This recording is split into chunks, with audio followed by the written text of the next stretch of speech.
तुलसी माला की महिमा। श्वास रहे तब तक कंठी अनिवार्य है, कंठी नहीं तो श्वास भी नहीं।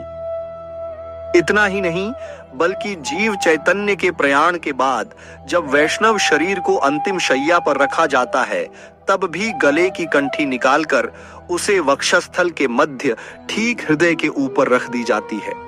इसलिए श्री गोकुलनाथ चरण शरण अनुरागी सभी सेवक वैष्णवों के लिए यह अत्यंत महत्वपूर्ण है।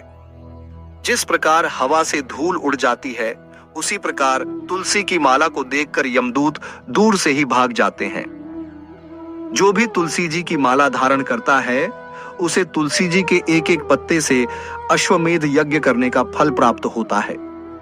जो कोई तुलसी जी की माला से विभूषित होकर पितृ कार्य और देव कार्य करता है, उसे कलयुग में करोड़ों पुण्य प्राप्त होते हैं।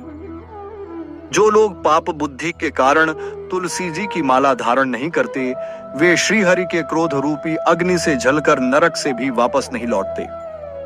तुलसी जी की लकड़ी से बनी माला को जो कोई अपने गले में धारण करता है, वह चाहे अपवित्र और अनाचारी भी हो, फिर भी उसे श्री भगवान की प्राप्ति होती है। इसमें कोई संदेह नहीं है। विष्णु प्रिया और दिव्य गंध युक्त ऐसे पत्तात्मिका तुलसी जी भगवदीयता प्रदान करने वाली है। इसलिए सहज में किसी भी समय, किसी भी स्थिति में और लौकिक उपयोग के लिए तुलसी जी को नहीं तोड़ना चाहिए। अपवित्र स्थिति जैसे कि स्नान किए बिना रात में रजस्वला, सूतिका, प्रसूता स्त्री को तुलसी जी का स्पर्श नहीं करना चाहिए।